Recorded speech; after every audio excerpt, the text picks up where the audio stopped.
I decided to create this movie because I have a real interest in film and the processes which go on behind the scenes to piece together a film. Throughout the holidays, I decided to take advantage of my trip to Melbourne and engaged in a project to make a short video of my time spent there. The idea and aim for the video was to present visual evidence of attractions and activities in Melbourne and my recommendations. The purpose of my video was to show people what can be found and what there is to do in Melbourne. I began by making an itinerary and writing down the places which I would be visiting while I was in Melbourne. From this, I planned out where I would record video and what would be the most exciting footage to capture. For example, I avoided recording blank spaces and tried to put in as much colour in each scene as I could to keep the audience's attention. This can be seen mostly in the scenes which were shot in Hosier Lane of the street art. Due to privacy and ethical issues, I avoided recording footage with lots of people's faces. This came about after I was recording in Hosier Lane and a woman stopped me and asked me not to record. Although I was not recording her face directly, it made me aware of the privacy issues around filming.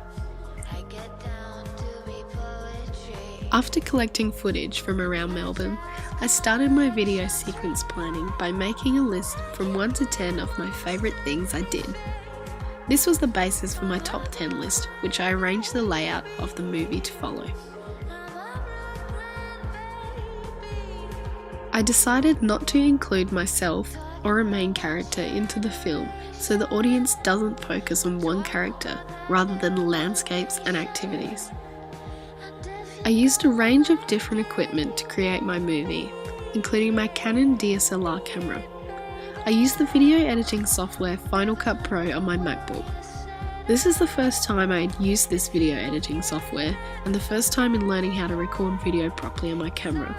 So throughout the project, I gained a lot of experience and skills which I could use later on in general life or in upcoming assignments which use multimedia.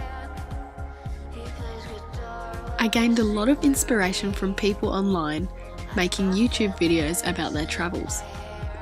Although I wanted to create my own style and use my own style when editing and recording, I did use this inspiration as a basis for formatting my videos in a way that would entice the audience and make it more enjoyable to watch. Throughout the editing process, I used as few transitions and filters as I could. I did this because I wanted to achieve a more natural type look. I believe this style gives more of a connection between the video and the audience. When choosing the audio for the background, I had to choose something with the right tempo and something that would fit in with the theme of the movie. I believe this music was soft and gave a more stress-free vibe when watching the movie. This keeps the audience's attention as they don't feel like they have to turn off to get away from things that do not interest them or make them feel uncomfortable. In conclusion, I learned a lot of technical skills from video editing to camera software. I also learned a lot of skills in conveying a message to an audience. I believe delivering a message through a multimedia presentation is a good skill that I will use later on in life.